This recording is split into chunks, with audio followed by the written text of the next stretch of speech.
A few days ago we hit the 10,000 km mark on our MT-10s. With this review we want to see if our experience from the first tests last autumn were right and if we would buy the bike again.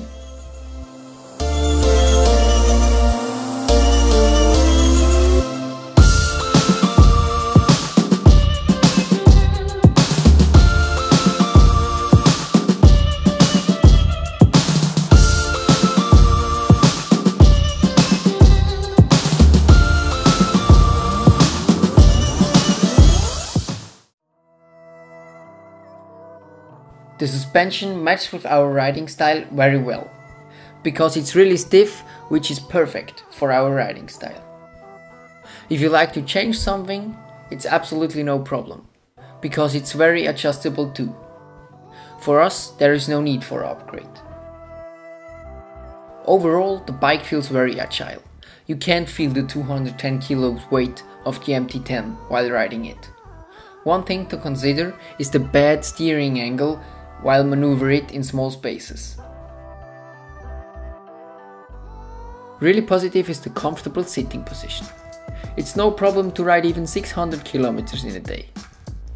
But it doesn't stand in the way for a sporty ride up the mountain roads. The seating height is okay. With my 1,76 m I can easily place my whole foot on the ground. One negative aspect of naked bikes is always the wind protection. With the small windshield of the MT-10, it's no problem to speed up to 130 km/h, being comfortable. If you ride over the speed for a longer time, it's getting a bit uncomfortable.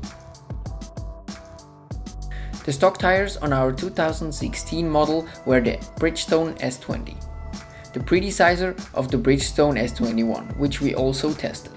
We think they match with the suspension very well. They are good tires with a lot of grip in high lean angle. With our riding style, they last about 4,000 kilometers, which includes 1,200 kilometers on the highway.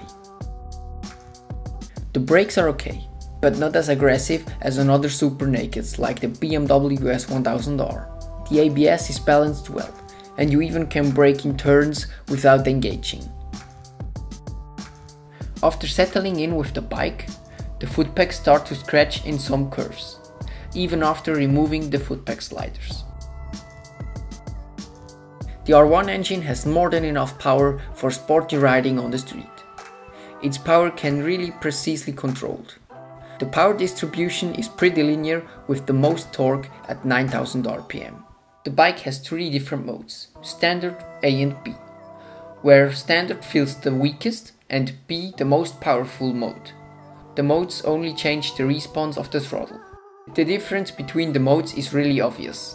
The first gear is completely drivable, which for us is a very new experience since we're coming from 300cc bikes. We upgraded the bike with a quick shifter since the 2016 version doesn't have one stock.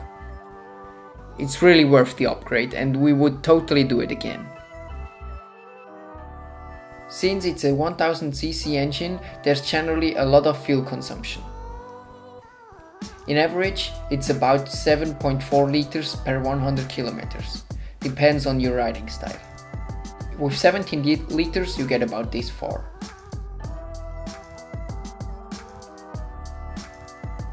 In our opinion, the Akrapovic exhaust is really worth it.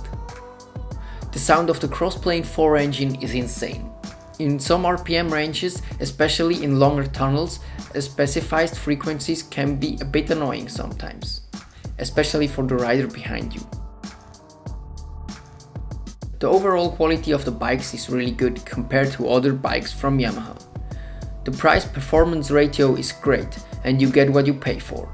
There are some parts we could have done better.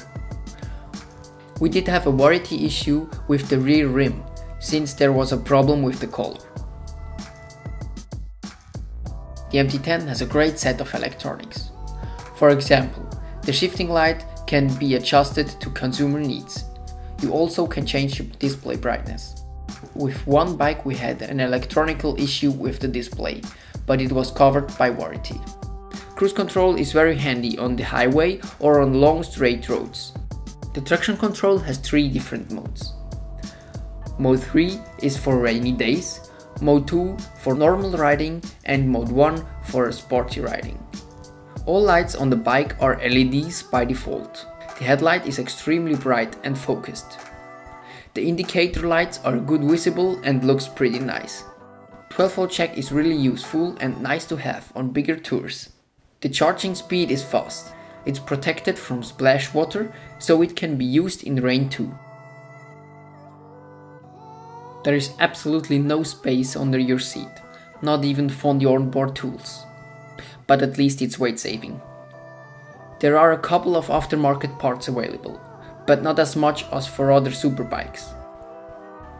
But the great thing is that some parts of the R1 also match to the MT-10. Does it satisfy our expectations from the beginning? Totally. It's still a really great bike, and if we could choose it again, we would rebuy it. The brakes are a bit disappointing compared to other bikes in the sector, but still, for the price you pay, you really can't expect Brembo brakes. Not even the MT-10 SP has them. Thanks for watching. Tell us about what you think about the MT-10 in the comments below. Do you agree with our opinion? We're happy to hear your feedback.